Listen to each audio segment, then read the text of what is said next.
اونچی اونچی زور سے کہے نا. کیوں؟ اگر کسی کا کوئی پیر نہ ہو تو وہ کشف المحجوب پڑھ لے. حضرت سیدنا خواجہ معین الدین حسن چشتی اجمیری سرکار غریب نواز رضی اللہ تعالی عنہ وہ تشریف لاتے ہیں داتا صاحب کے دربار پر اور چلا کش ہوتے ہیں. ہمیں تو قدر ہی نہیں. اتنی بڑی ہستی کہ حضرت خواجہ صاحب فرمائے گنج بخش فیض عالم مظہر نور خدا ناقصارا پیر کامل کامل آرا رہنما. وہ حضرت داتا گنج بخش علم کے لحاظ سے کتنی بڑی ہستی. کشف المحجوب وہ کتاب جس کے لیے کہا گیا کہ جس کو مرشد نہ ملے یہ کتاب پڑھ لے تو یہ کتاب ہی اس کے لیے رہنمائی کو کافی ہے. کشف المحجوب وہ کتاب جس کے لیے کہا گیا کہ جس کو مرشد نہ ملے یہ کتاب پڑھ لے تو یہ کتاب ہی اس کے لیے رہنمائی کو کافی ہے. کشف المحجوب وہ کتاب جس کے لیے کہا گیا کہ جس کو مرشد نہ ملے یہ کتاب پڑھ لے تو یہ کتاب ہی اس کے لیے رہنمائی کو کافی ہے. رکو ذرا صبر کرو، جواب دیتے ہیں اس کا بھی. اسی کشف المحجوب میں لکھا ہوا ہے جو ایک بہت بڑا ایک ہمارے لیے تو ایک سینسٹیو ایشو ہے، حیات النبی کا مسئلہ، نبی الاسلام کی برزخی حیات اور پھر نبی الاسلام کا قبر مبارک میں جسم کا سلامت ہونا. کشف المحجوب میں لکھا ہے امام حنیفہ والے چیپٹر کے اندر، اپنے زوم میں تو انہوں نے امام حنیفہ کی یہ شان بیان کی ہے کہ امام حنیفہ نے ایک دفعہ نعوذ باللہ خواب دیکھا کہ نبی الاسلام کی قبر مبارک میں اتر کے آپ کی ہڈیاں جمع کر رہے ہیں. اردو ترجمہ لکھا ہے استخوان مبارک، یعنی ڈھانچے کے لیے ڈھانچہ بھی لفظ میں استعمال کیا.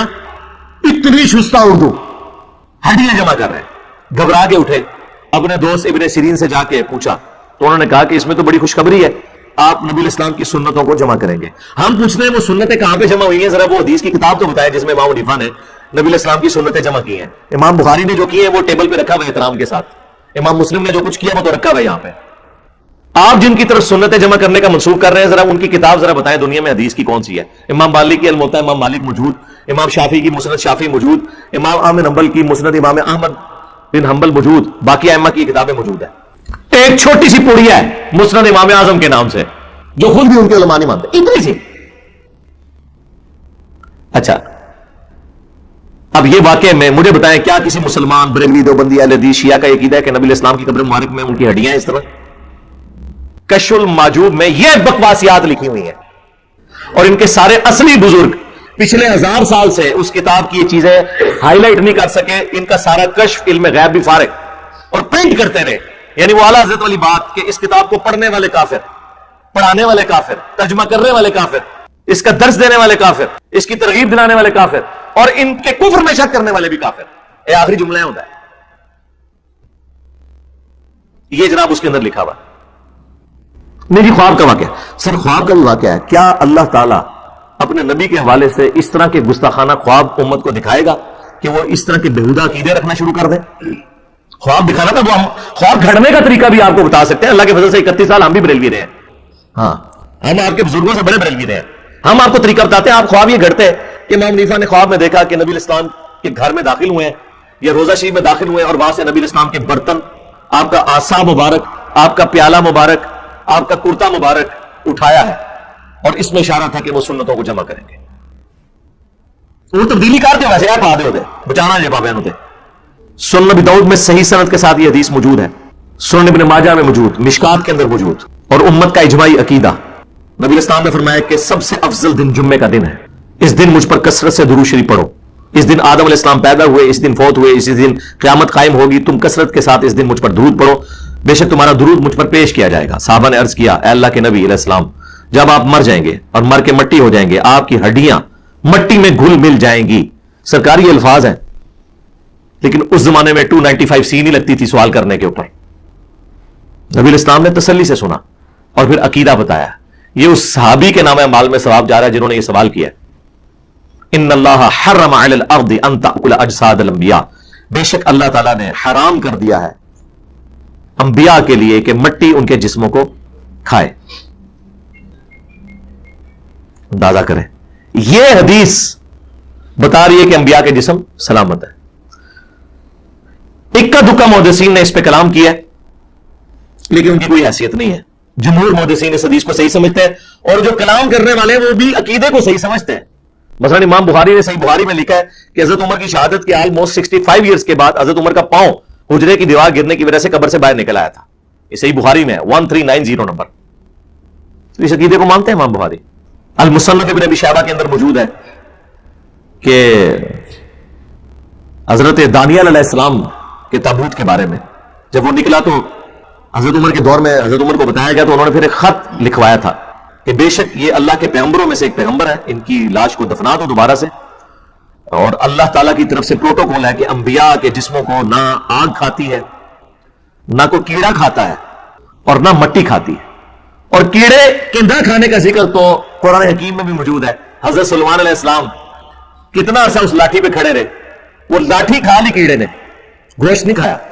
اس عقیدے کی جڑ قرآن میں ہے. جو لوگ انکار کرتے ہیں نا حدیث کا, انہیں کی قرآن میں جڑ موجود ہے کہ مرنے کے بعد انبیاء کی لاش کو پروٹوکول ملتا ہے.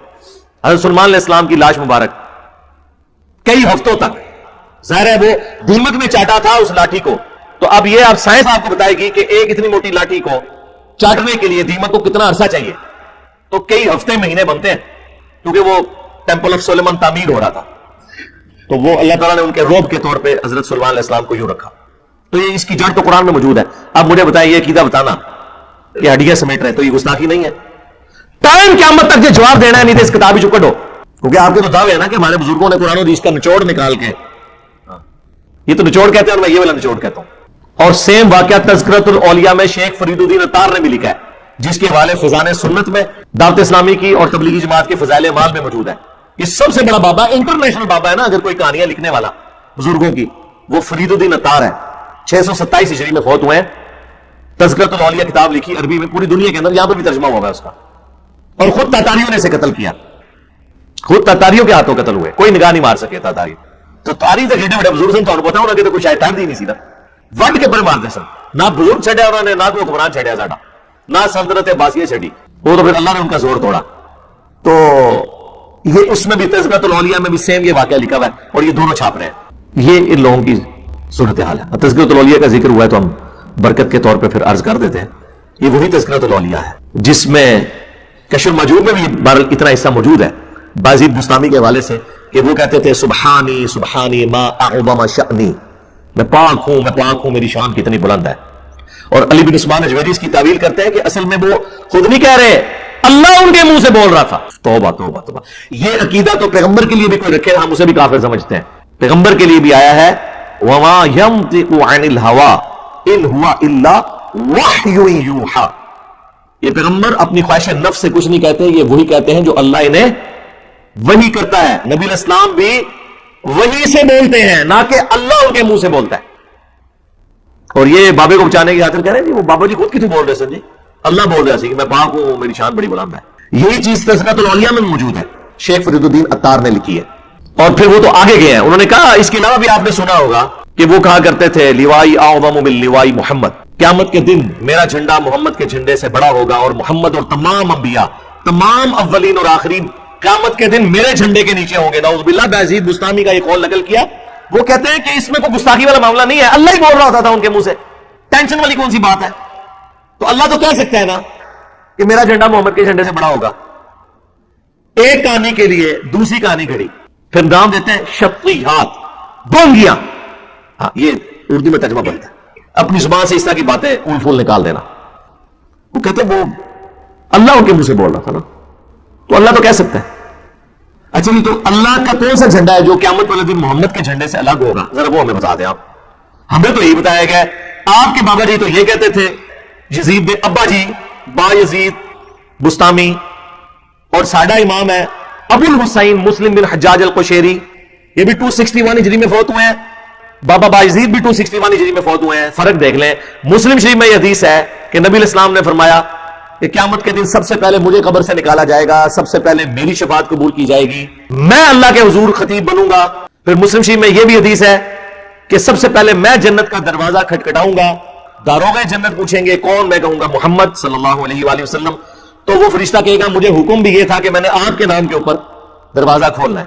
ہمارا امام ابو الحسین مسلم بن حجاج القشیری یہ کہہ رہا ہے, اور آپ کا امام ابو یزید تیفور بن عیسیٰ البستامی کیا کہہ رہے ہیں, اور دونوں 261 ہجری میں فوت ہوئے ہیں, ایک ہی زمانے میں, ایک ہی سن میں. یہ فرق ہے. تو پھر اس لیے تو ہم کہتے ہیں ان بابوں کو مانو جو کتابوں کو مانتے ہیں، اور جو بابے کتابوں کے دشمن ہیں ان کی کوئی عزت نہیں ہے۔ انجینئر صاحب بابوں کو نہیں مانتے، جی جی جی، ہم اسی طرح بابوں کو نہیں مانتے جس طرح آپ حضرت عیسیٰ کو نہیں مانتے۔ نہیں نہیں، ہم تو حضرت عیسیٰ کو مانتے ہیں، تو خدا کا بیٹا کیوں نہیں مانتے؟ نہیں نہیں، خدا کا بیٹا نہیں مانتے، پیغمبر مانتے ہیں۔ سر ہم بھی آپ کے بابوں کو وہ والا بابا نہیں مانتے، ہم بابوں کو مانتے ہیں لیکن ان والے بابوں کو، امام بخاری کو، امام مسلم کو۔ ٹائم قیامت تک جو جواب دینا جائے